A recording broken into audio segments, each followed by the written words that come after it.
सभी भैया दीदी को मेरा प्रणाम।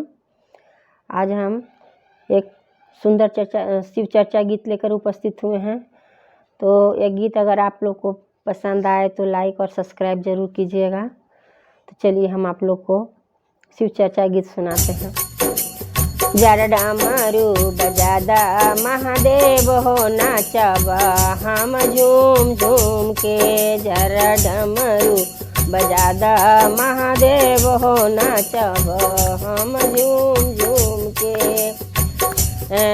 नाचब हम झूम झूम के हो नाचब हम झूम झूम के। नाचते नाचते बाबा ओठा सूखी गईले हो। नाचते नाचते बाबा ओठा सूखी गईले हो। ओठा सूखी गईले बाबा लगले पियसिया हो। ओठा सूखी गईले बाबा लगले पियसिया हो। जरा गंगा जल पिला दा महादेव हो नाचब हम झूम झूम के।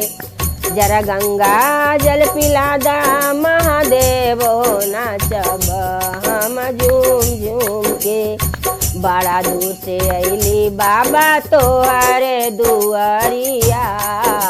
तोहरे दुआरिया बाबा तोहरे दुआरिया। तनी दया बरसादा महादेव हो नाचब हम झूम झूम के। तनी दर्शन देखा दा महादेव हो नाचब हम झूम झूम के। जरा डमरू बजादा महादेव हो नाचब हम झूम झूम के। जरा डमरू बजादा महादेव हो नाचब हम झूम झूम के। ना चाही सोना बाबा ना चाही चांदी हो। ना चाही सोना बाबा ना चाही चांदी हो। जरा दर्शन दिला दा महादेव हो नाचब हम झूम झूम के। जरा दर्शन दिखा दा महादेव हो नाचब हम झूम झूम के।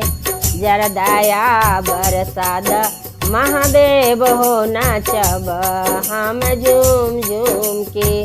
जरा दया बरसाद महादेव हो नाचब हम झूम झूम के।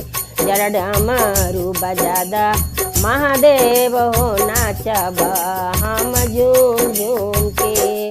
जरा डमरू बजादा महादेव हो नाचब हम झूम झूम के।